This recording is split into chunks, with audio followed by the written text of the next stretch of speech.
7h-9h, les matins de France Culture, Guillaume Erner.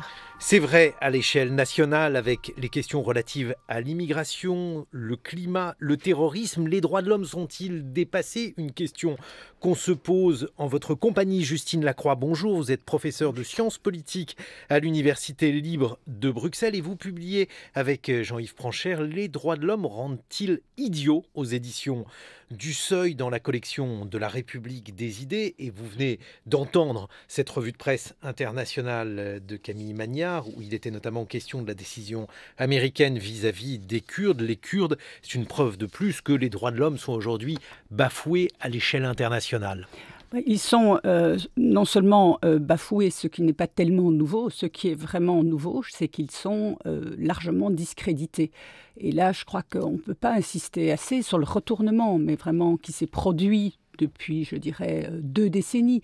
Si vous vous reportez au début des années 90, les observateurs disaient que nous vivions l'ère des droits. Alors ça ne veut pas dire que les droits étaient plus respectés qu'ils ne le sont aujourd'hui, mais ça veut dire que c'était, au fond, il y avait une adhésion, au moins de surface, au langage des droits de l'homme qu'il n'était pas possible de critiquer ouvertement.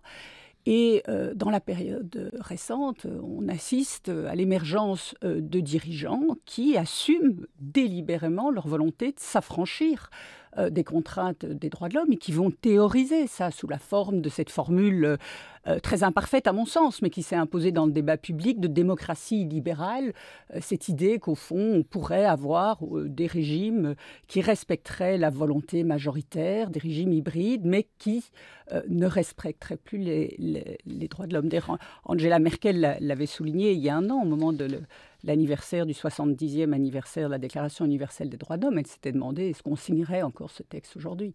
Mais qu'est-ce qui s'est passé à l'échelle internationale pour que la réelle-politique, ou ce qu'on appelle la réelle-politique, c'est-à-dire l'idée finalement que les nations n'ont pas d'amis, qu'elles n'ont que des intérêts, que si on a intérêt à s'allier avec les Kurdes, on le fait, et puis lorsqu'on n'a plus intérêt à le faire, eh bien on les lâche.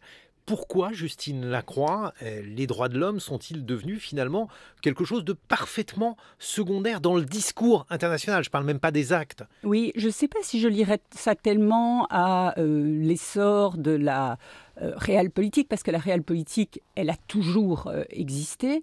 Je dirais, ce qui est nouveau, c'est effectivement l'apparition de dirigeants qui sentent confusément qui en tout cas ont perçu qu'il était possible de prendre ces distances dans leur discours politique avec ce vocable des droits de l'homme, parce que les droits de l'homme apparaissent, à tort à mon sens, mais enfin c'est un sentiment qui est quand même largement partagé, ils apparaissent de plus en plus comme au fond une sorte de bien-pensance qui est incapable d'affronter les réalités politiques du jour, réalités politiques qui ont pour nom une immigration qui est ressentie comme massive, qui ont pour nom des menaces contre la sécurité qui également sont amplifiées.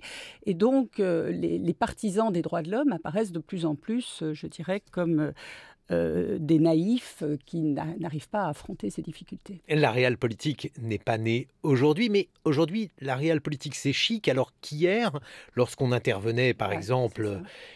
Hier, on intervenait et on le faisait au nom des droits de l'homme et on a l'impression, mais peut-être n'est-ce pas la vôtre, Justine Lacroix, qu'on a commis beaucoup de crimes au nom des droits de l'homme, Syrie, en Libye, un peu partout. Oui, vous avez raison, c'est un élément que j'aurais dû souligner aussi, c'est qu'on ne peut pas sous-estimer l'impact considérable qu'a eu la deuxième guerre d'Irak pour décrédibiliser le discours des droits de l'homme. Parce que qu'est-ce qui s'est passé? C'est que là, on a assisté au fond à une instrumentalisation délibérée, ouverte, de la logique, en tout cas du discours des droits de l'homme par la puissance américaine. Et cette instrumentalisation a conduit un certain nombre, et je pense notamment à gauche de l'échiquier politique, mais pas seulement, de personnes à associer de plus en plus ce langage des droits de l'homme à une logique impériale, une logique de domination, si vous voulez, en oubliant un petit peu que l'instrumentalisation ou la manipulation d'un principe à mon sens, ne porte pas atteinte au principe lui-même et qu'il aurait fallu opposer aux États-Unis la vraie signification des droits de l'homme, ce qu'a fait la France aussi, dans une certaine mesure, à l'époque. Mais disons, on a surtout retenu que ce langage des droits avait pu servir à justifier l'invasion. Au point de considérer que finalement, les droits de l'homme étaient le nouveau visage de l'impérialisme. Au point, exactement. Ça, effectivement, c'est une critique, alors qui également est ancienne, mais qui a repris, si vous voulez, de la force, l'idée que les droits individuels seraient finalement le masque pris par une forme de domination impériale et également néolibérale, que ce ne serait au fond que les alibis pris par la surpuissance américaine. Mais est-ce justifié comme critique ou est-ce toujours une manière finalement d'oublier qu'on a en quelque sorte perverti les droits de l'homme? Alors, la critique de l'intervention américaine, quoi qu'on en pense, là-dessus, elle me paraissait tout à fait légitime. Enfin, toutes les critiques, de toute façon, sont légitimes. Ce que je trouve peut-être dommage, c'est que ça aurait été aussi une occasion plutôt de montrer qu'il y avait eu perversion du principe. Et malheureusement, c'est pas ça qui s'est passé, c'est qu'on s'est mis, au fond, à taper de plus en plus sur les droits de l'homme en les associant, et ça c'est un discours qui est très présent chez certains penseurs qu'on dirait de gauche, mais qui de plus en plus se retrouve chez d'autres penseurs situés plus à droite ou plus conservateurs, cette idée qu'au fond, on aurait une association entre le néolibéralisme que je définirais ici de façon très schématiquement comme l'idée que le libre jeu de l'offre et de la demande est le mode d'organisation optimale de la société et irait de pair avec les droits individuels, avec cette thématique qui s'est beaucoup développée, surtout en France, mais pas seulement. On constate aussi cette critique aux États-Unis, l'idée qu'au fond, si vous voulez, le libéralisme, qu'est-ce qu'on appelle le libéralisme sociétal, c'est-à-dire toutes ces réformes qui ont visé à donner des droits, à augmenter les droits des minorités, des homosexuels, iraient de pair avec la destruction du droit au travail, avec la dérégulation, avec l'idée ne ferait au fond que favoriser un individu libre de circuler et de vivre comme il le veut sur un marché. Alors, effectivement, ce qui est très intéressant dans votre livre « Les droits de l'homme rendent-ils idiots ?», livre que vous avez coécrit avec Jean-Yves Pranchère, c'est que vous montrez assez bien que cette critique, elle vient de la droite, de la gauche et même du centre. En France, elle est très associé au nom de Nicolas Sarkozy, lequel était encore ministre de l'Intérieur, quand il a publié dans Le Monde une tribune où il s'en prenait au droit de l'hommisme. Et c'est assez intéressant parce que à l'échelle internationale, là il était président, il n'était plus ministre de l'Intérieur, il est intervenu en Libye au nom des droits de l'homme, mais sur le plan intérieur et sur la question migratoire, alors là, il brocardait le droit de l'hommisme. Oui, alors, et ça, c'était tout à fait stupéfiant, hein, cette expression de droit de l'hommisme. On a recherché avec Jean-Yves Pranchère, mon co-auteur, on a recherché l'origine exacte de l'expression. Il semble que ce soit Jean-Marie Le Pen, le premier, qui ait forgé cette expression. Puis elle s'est imposée petit à petit chez des responsables politiques tout à fait situés dans le champ plus respectable, dirions-nous, de l'échiquier politique. Mais je dirais que Nicolas Sarkozy ne l'a pas utilisé évidemment dans un contexte de dénonciation du néolibéralisme. Il l'a vraiment utilisé dans ce contexte précis dans lequel il est utilisé tout le temps, qui est la question migratoire, où effectivement aujourd'hui le débat oppose de façon, à mon sens, tronquée et manichéenne, un peu d'un côté, on caricature des droits de l'hommiste qui plaiderait pour une sorte de droit universel de circulation à l'échelle du globe et qui voudrait l'ouverture totale des frontières, et puis les autres qui auraient le sens de la préservation de l'intégrité culturelle, le sens de la préservation des équilibres sociaux et qui donc feraient preuve de plus de réalisme. Alors pour moi, c'est vraiment un débat qui est largement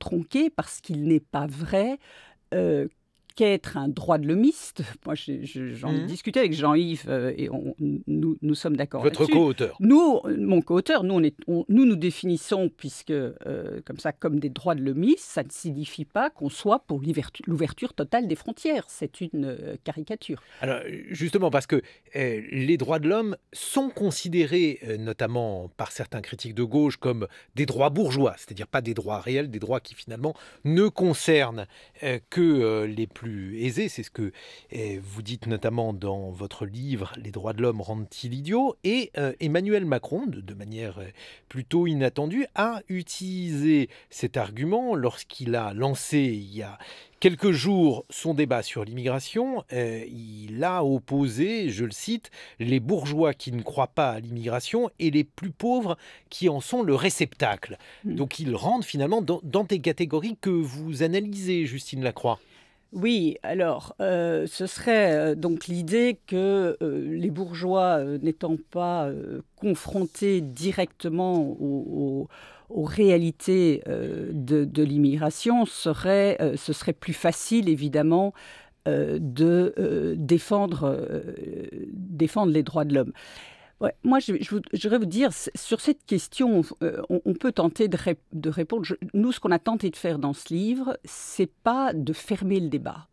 C'est vraiment de l'ouvrir, de montrer que l'adhésion aux droits de l'homme n'impose le choix de très peu de politiques déterminées. Je vais m'expliquer. Prenez cette question du rapport entre droits de l'homme et migration.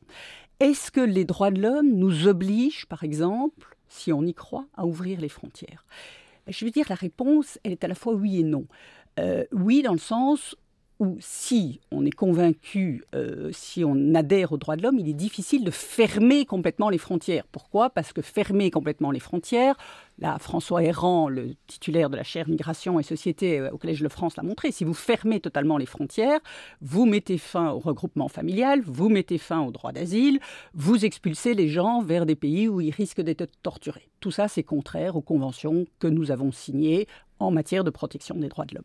Mais une fois qu'on a dit ça, est-ce que les droits de l'homme, ça signifie que chaque individu a le droit de s'installer là où bon lui semble ? Peut-être, si on a une conception très individualiste des droits de l'homme. Mais est-ce que les droits de l'homme, ça ne renvoie pas aussi, ce qui serait plus notre conception, à une liberté collective, liberté d'autodétermination, liberté de délibérer ensemble sur notre avenir commun, ce qui suppose peut-être une certaine forme d'homogénéité, certainement pas ethnique, mais culturelle, c'est-à-dire des principes du vivre ensemble. Et donc vous voyez qu'à partir des droits de l'homme, on a le champ du possible qui s'ouvre, et moi je refuse cette façon, au fond, d'associer celui qui croit aux droits de l'homme, c'est un bourgeois, et le bourgeois est pour l'ouverture des frontières. Ça me paraît totalement caricatural. Mais alors, ce clivage-là, parce que c'est un clivage qui, dans le débat sur l'immigration, et là, dans le débat sur la PMA, il y a eu une manifestation importante en France ce week-end. 75 000 personnes étaient dans la rue à Paris. Et alors, est-ce que les organisateurs en attendaient plus ? Ils en ont nombré 600 000. Mais en tout cas, il y avait des gens dans la rue à Paris, Justine Lacroix, et eux ont une conception particulière des droits de l'homme. Il est question des droits de l'enfant à naître. Comment articulez-vous finalement votre défense des droits de l'homme ? Est-ce que ceux qui sont contre la GPA sont en faveur des droits de l'homme ? Dans ce cas-là, ceux qui sont pour la PMA, pardon, j'ai dit la GPA, je parlais de la PMA en l'occurrence pour ce qui s'est déroulé ce week-end. Bref, comment réussit-on à trouver les défenseurs des droits de l'homme ? Écoutez, franchement, vraiment pour préciser le sens de notre démarche à Jean-Yves Franchère et moi dans ce livre, ce n'est pas de décerner des brevets de respectabilité. Et donc, je vais être très claire, on peut, à mon sens, avoir des doutes. Je ne dis pas que je partage ces doutes, mais on peut avoir des doutes, alors évidemment sur la GPA, mais sur la PMA et même sur d'autres sujets de société. Je vais peut-être me fâcher avec un certain nombre de mes amis en disant cela, même sur d'autres questions qui sont tranchées maintenant en France depuis longtemps, sur la question du droit à l'avortement, par exemple, sans être un opposant aux droits de l'homme. Les droits de l'homme fixent certaines limites. Claude Lefort, un philosophe politique que nous aimons beaucoup tous les deux, Jean-Yves et moi, disait « Ce sont les conditions nécessaires, mais non suffisantes, d'un monde habitable par tous ». Qu'est-ce que ça signifie ? Ça fixe des limites. Mais à partir de là, il y a des tas d'interprétations des droits de l'homme qui doivent s'affronter dans l'espace public. Et vous pouvez avoir des interprétations, je dirais, très libertaires, fondées sur une extension de la liberté individuelle, une extension de la liberté des personnes, et puis des interprétations, je dirais, peut-être plus sociales ou plus conservatrices. Et conservateur, pour moi, n'est pas une insulte. Ce n'est pas parce qu'on est un conservateur qu'on va violer les droits de l'homme. Je dirais, ils ouvrent le champ des possibles. Et donc, il est tout à fait possible, au nom d'une certaine conception de ce que doit être la vie collective, d'avoir des réserves vis-à-vis de la PMA sans être taxé d'être un opposant aux droits de l'homme. Et face à cela, d'autres défendront une autre conception de l'égalité des droits qui conduira. Vous voyez ce que je veux dire ? Ça veut dire, Justine Lacroix, que ceux qui étaient dans la rue dimanche contre la PMA sans père, comme ils l'appellent, sont des défenseurs ou peuvent être des défenseurs des droits de l'homme au même titre que ceux qui considèrent que finalement le droit à l'enfant ne nuit à personne. Alors, je voudrais répondre à votre question, mais juste, je suis un peu mal à l'aise parce que vous savez, on reproche beaucoup aux droits de l'hommistes de revendiquer du droit partout. On dit ils ne veulent connaître que du droit partout. Et j'ai envie de dire cette espèce d'inflation de j'ai le droit à, c'est quelque chose qui frappe tout le monde. Je ne pense pas qu'il y ait un droit à l'enfant. Ce n'est pas ça qui est là dans le débat. La question, c'est de savoir si les techniques de procréation médicalement assistée doivent être réservées à certaines catégories de personnes, en couple hétérosexuel. Mais il n'y a pas un droit à l'enfant que vous pourriez faire valoir. Du côté dirions-nous, des conservateurs, il n'y a pas de droit de l'enfant à avoir un père ou une mère. On peut considérer qu'il est désirable, c'est leur cas, souhaitable que chaque enfant ait un père et une mère. Mais si vous perdez votre père ou votre mère, vous n'avez été lésé d'aucun droit. C'est juste un drame affreux et puis voilà. Donc, je veux dire, cette inflation du vocable des droits me met un peu mal à l'aise. Pourquoi ? Parce que du coup, le terme de droit est galvaudé ? Oui, il est galvaudé. On a l'impression qu'au fond, tout désir, toute revendication devient un droit à. Or, nous, on a pris nos distances par rapport à cette logique, une simple revendication, parce que il ne faut pas confondre l'expression d'un désir avec un droit. Pour qu'une aspiration devienne un droit, on ne peut pas faire l'économie d'un débat démocratique, d'une délibération collective qui va faire que cette aspiration va finir par être reconnue ou pas.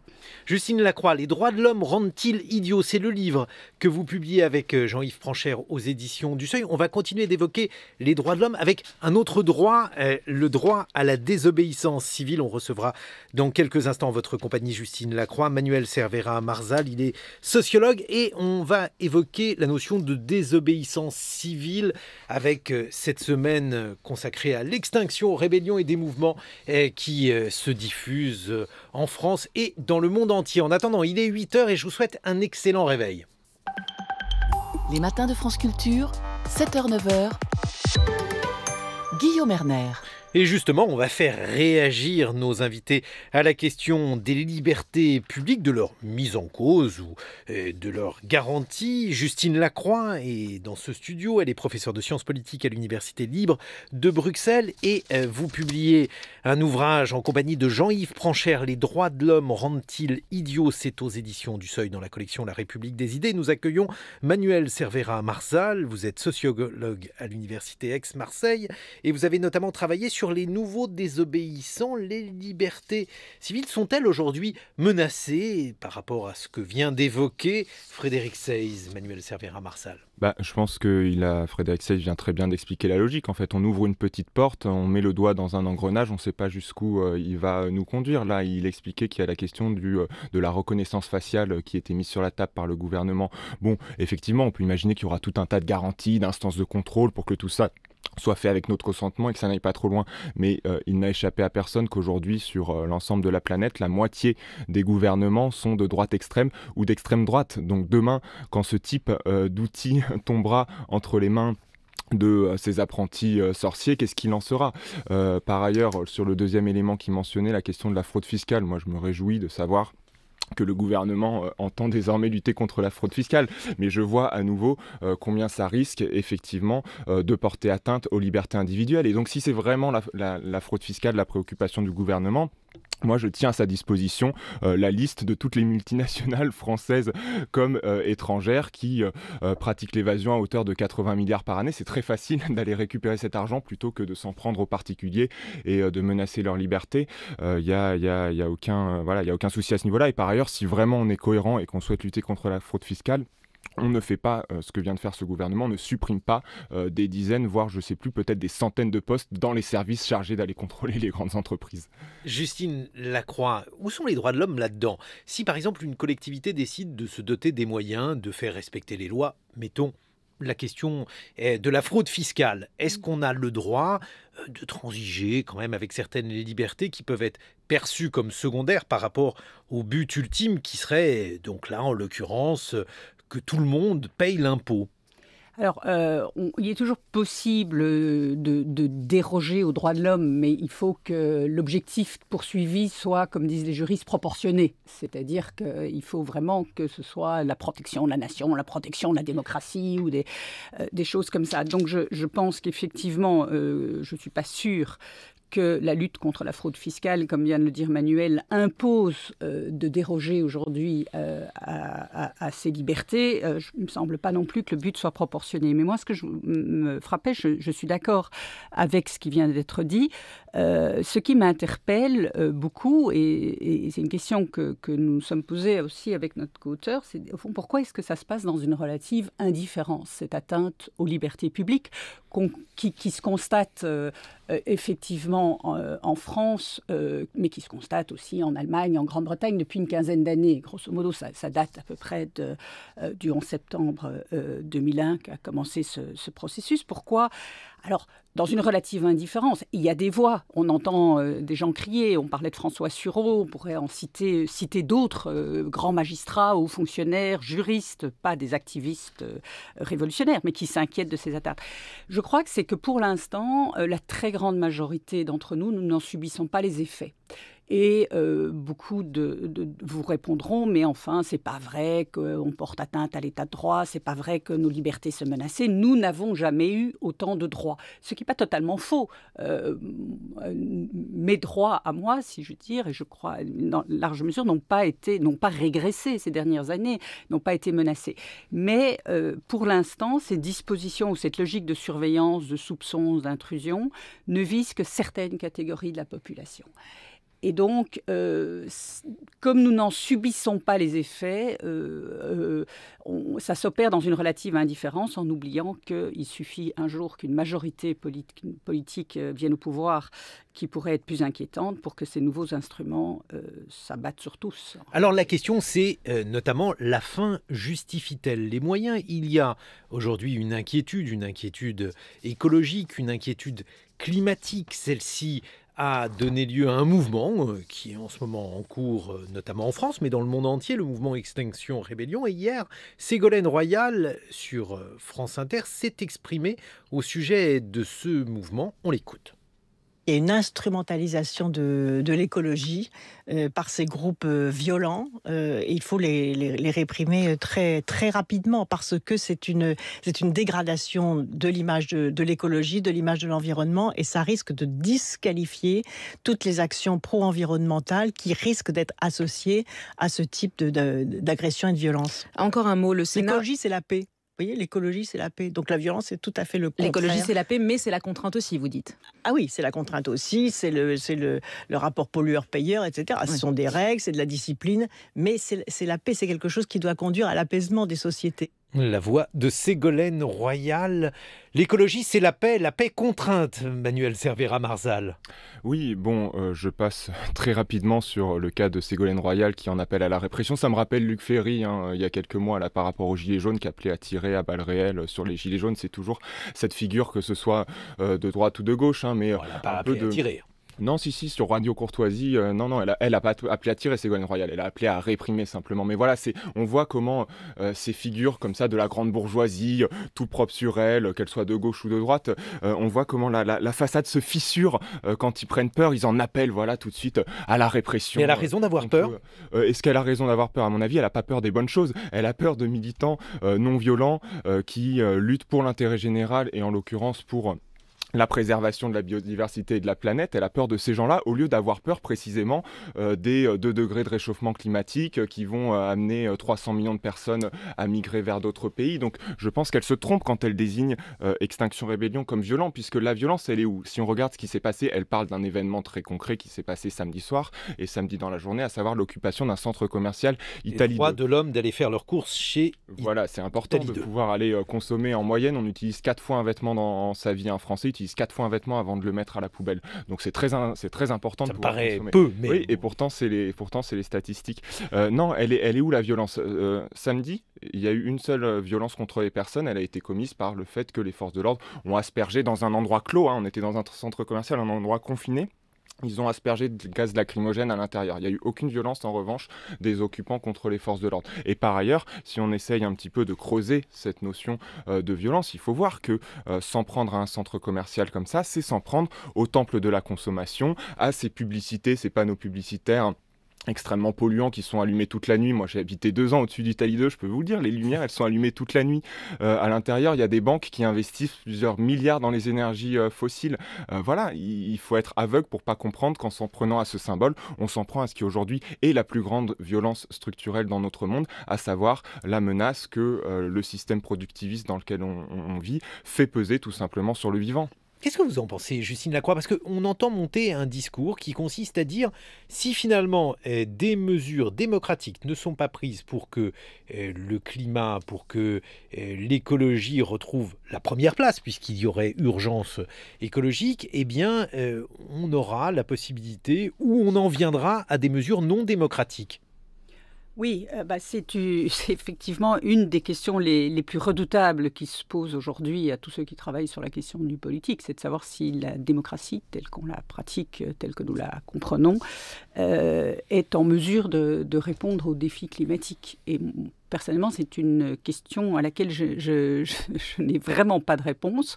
C'est dommage parce que j'allais vous poser la question. Oui, j'ai bien compris, mais c'est de savoir est-ce que face à l'urgence à laquelle nous sommes confrontés, est-ce que nous y parviendrons par la délibération démocratique? Je ne sais pas. Mais par contre, il y a un autre argument qui consiste à dire on va devoir restreindre les libertés si il faudrait au fond plus, je dirais, de contraintes en la matière et donc restreindre les libertés individuelles, porter atteinte aux droits à ce qu'on comprend comme les droits de l'homme pour préserver l'environnement.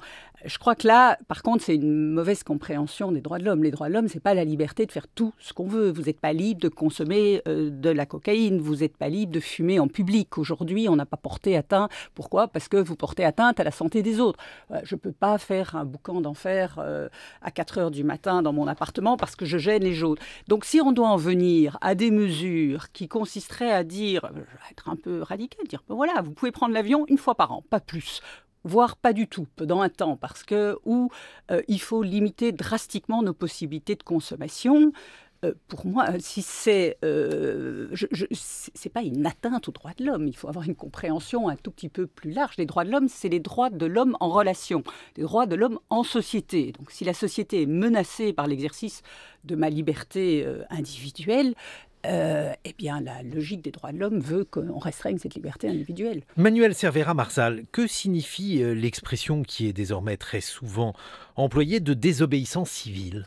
Je vous remercie pour cette question parce qu'effectivement, il y a une inflation de ce terme actuellement et on prend rarement le soin de la définir. C'est simple, désobéissance civile, il y a 2 mots. Désobéissance, ça veut dire que c'est une action qui est illégale et civile, ça veut dire que c'est une action non violente. Donc désobéissance civile, c'est des actions du type, par exemple, de celle du mouvement des droits civiques qui vont, avec des Afro-Américains, qui vont rentrer dans une bibliothèque interdite aux Noirs ou dans un fast-food interdit aux Noirs en disant « Regardez, la législation est injuste et donc quand il y a un conflit entre ce que dit la justice et ce que dit la loi, je suis autorisé à faire prévaloir la première sur la seconde, donc à désobéir à la loi. » Voilà, c'est aussi simple que ça, la désobéissance civile. Bon, mais alors, le problème, c'est que ça, c'est la vieille question d'Antigone. Il y a une loi au-dessus de la loi des hommes. Mais justement, comment le juge-t-on ? Comment considère-t-on, Manuel Cervera-Marsal, qu'il y a là un principe qui, même s'il est légal, est en réalité immoral ou devrait être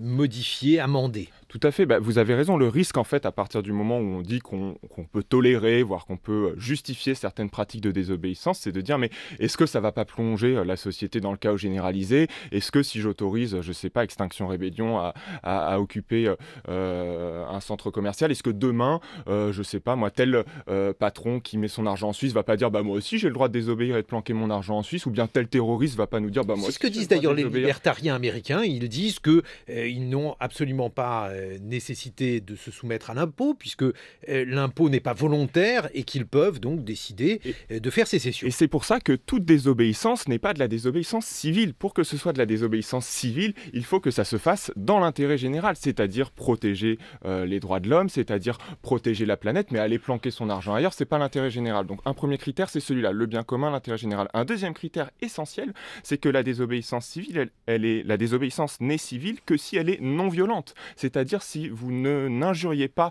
et encore moins vous ne blessez vos adversaires. Voilà, là il y a un critère aussi qui est important à respecter. Et le troisième critère, c'est que cette désobéissance se fait à visage découvert. Il n'y a pas de, on n'est pas caché, on assume ses actes, on les assume d'autant plus qu'on est convaincu que si on est en train provisoirement de se soustraire à la loi, c'est au contraire pour ensuite réaffirmer la loi sous une forme plus juste et plus digne. Justine Lacroix, je vais continuer à vous embêter sur la question de l'écologie et des droits de l'homme. Si je considère par exemple que ma liberté et surtout mon droit au bonheur, puisque j'ai un droit au bonheur en tant qu'être humain, passe par, je ne sais pas, des voyages en avion, des tours du périphérique en voiture diesel, bref, un certain nombre de pratiques qui pollue, en quoi mon droit doit-il être obéré au nom du droit de générations futures que je ne connais pas, qui n'ont pas nécessairement vocation à naître? Comment finalement hiérarchiser les priorités? Vous qui avez réfléchi sur cette question dans Les droits de l'homme rendent-ils idiots aux éditions du Seuil?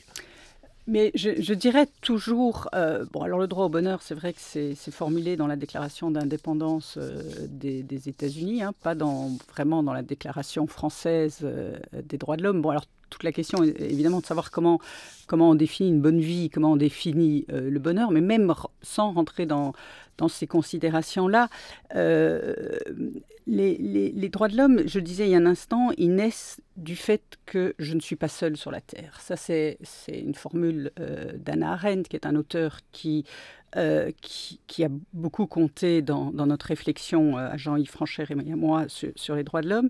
Elle disait les droits de l'homme existent parce que nous sommes une pluralité d'êtres humains.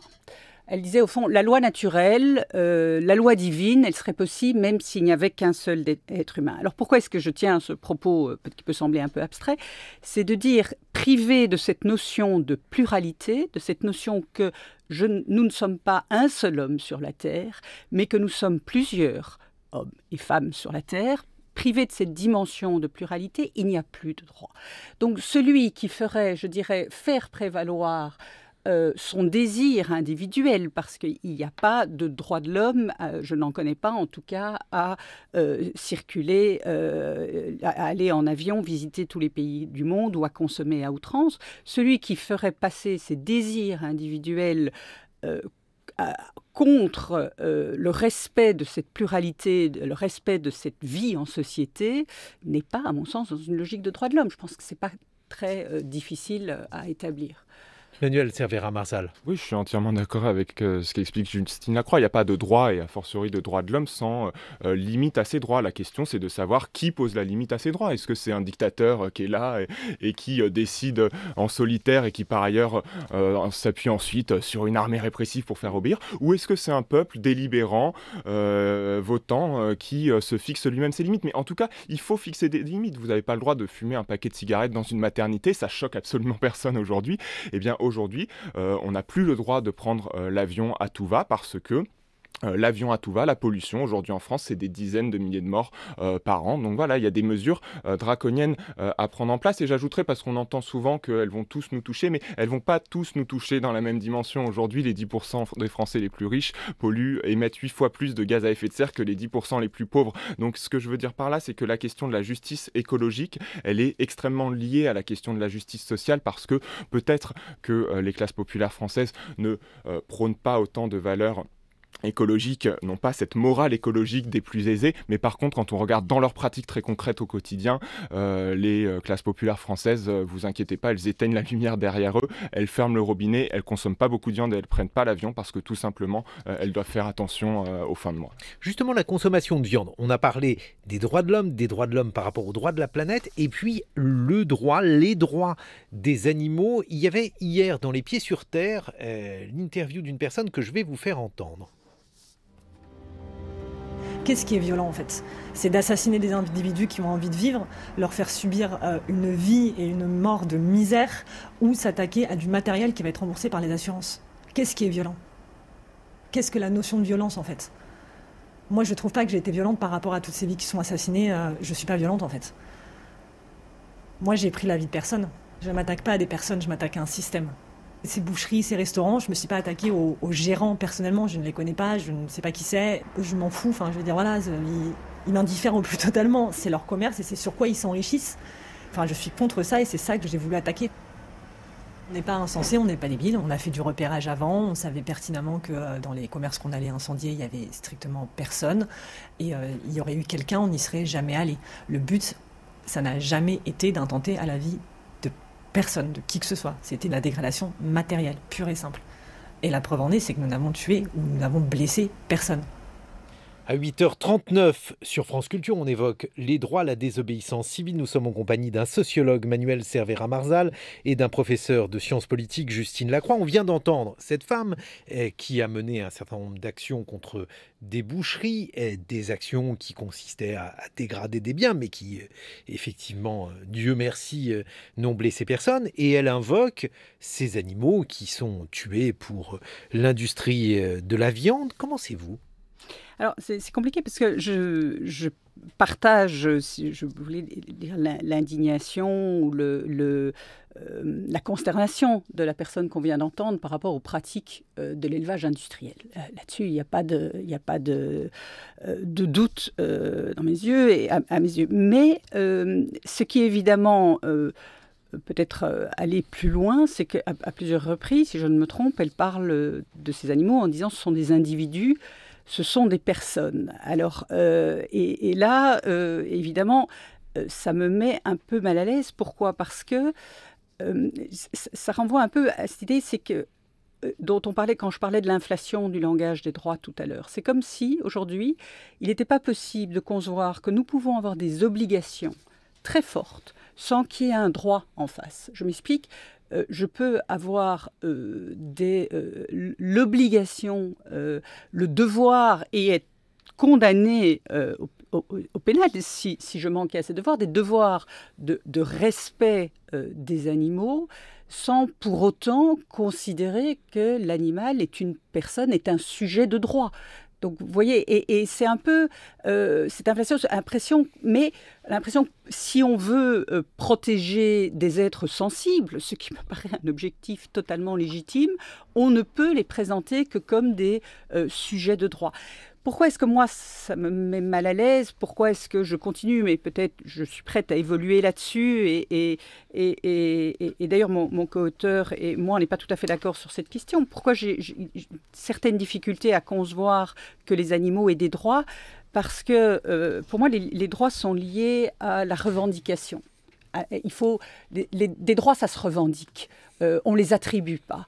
Et donc, le fait est que pour l'instant, les animaux, en tout cas, ne sont pas en capacité de revendiquer leurs droits. Manuel Cervera Marzal, toute cette semaine, le mouvement Extinction Rébellion a annoncé un certain nombre d'actions dans la mouvance donc de la désobéissance civile. Jusqu'où aller? Alors, on vient d'entendre cette militante animaliste. A-t-elle raison lorsqu'elle dit que ce qu'elle fait n'est pas violent, en tout cas moins violent que ce que l'on inflige aux animaux?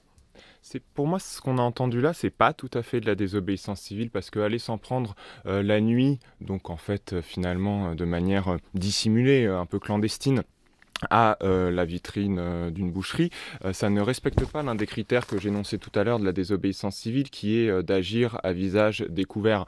Par ailleurs, elle passe un peu trop rapidement, à mon sens aussi, sur la question des vies mises en danger. En fait, à quel point est-elle certaine qu'il n'y avait personne dans cette boucherie, dans le bâtiment dessus? Voilà. Il y a, je crois vraiment, c'est pour ça que je prône une non-violence relativement ferme, c'est qu'avec la non-violence, au moins, si on fait une erreur, on ne cause pas de mal à autrui, on ne cause pas de mal à notre adversaire. La seule personne à laquelle on cause un tort, c'est à nous-mêmes, parce qu'en désobéissant de manière non violente, effectivement, on risque de se faire réprimer, on risque d'aller en prison. Donc voilà, il y a toujours possibilité de revenir en arrière. Après, cette gêne que j'ai vis-à-vis, disons, du moyen d'action ne remet en aucun cas en cause la sympathie que je peux avoir pour la cause poursuivie, à savoir dénoncer effectivement le traitement que l'industrie agroalimentaire fait subir aux animaux. Mais je pense qu'il y a peut-être d'autres moyens, et de fait, il y a eu des actions de désobéissance non violente qui répondent aux critères que j'ai énoncés, comme par exemple rentrer dans des abattoirs industriels, c'est une violation de la propriété privée, pour filmer tout simplement les pratiques qui se font là-dedans, parce qu'évidemment cette industrie diffuse des clips publicitaires avec une image complètement aseptisée de ce qu'elle fait, les bons bovins, les bons porcins qu'on traite de manière, vous imaginez, la plus embellie possible, mais non, c'est pas ça la réalité. Donc rentrer, juste filmer et apporter ça à la connaissance du public, je pense que c'est en mon sens des actions plus judicieuses pour porter la cause, disons, animale. Mais alors précisément, lorsqu'on prend ce mouvement Extinction Rébellion, à quoi ça sert de bloquer le centre et Italie 2? Alors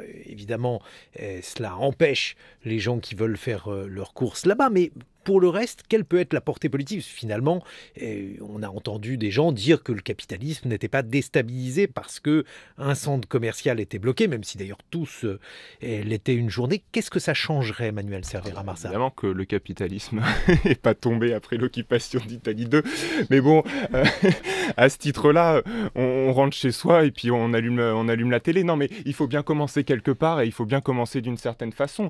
La désobéissance civile n'est absolument pas, d'ailleurs, j'y insiste, une garantie absolue de victoire. Mais par contre, elle a quand même fait ses preuves dans l'histoire. Il y a tout un tas de travaux historiques sur le long cours qu'on fait comme ça, des comparaisons entre différents mouvements de contestation. Alors on fait varier les critères, est-ce qu'il y a beaucoup de monde ou pas beaucoup, est-ce que c'est violent ou non violent, est-ce que c'est légal ou illégal, on fait varier comme ça les critères, et ce qu'on s'aperçoit, ce dont on s'aperçoit, une série de travaux notamment produits à l'université de Columbia le montre, c'est que la désobéissance civile, si elle ne réussit pas à tous les coups, fait en revanche partie des modes d'action aujourd'hui les plus efficaces pour amener de nouveaux sujets de société dans le débat, comme par exemple la question des OGM, la question des pesticides, dont on parle régulièrement sur France Culture, parce que quelques années plus tôt, des militants ont pris des risques pour amener ces questions sur la table. Un mot de conclusion, Justine Lacroix. Eh bien, en conclusion, moi, ce que je dirais, c'est peut-être se resserrer sur le sens politique des droits de l'homme, et peut-être éviter de diluer le mot de droit pour désigner des tas de situations qui ne sont pas directement liées. Et je pense, il me semble peut-être en invoquant le droit sans cesse, eh bien, du coup, on perd de vue l'essentiel, qui est de défendre cette dimension politique et collective des droits de l'homme.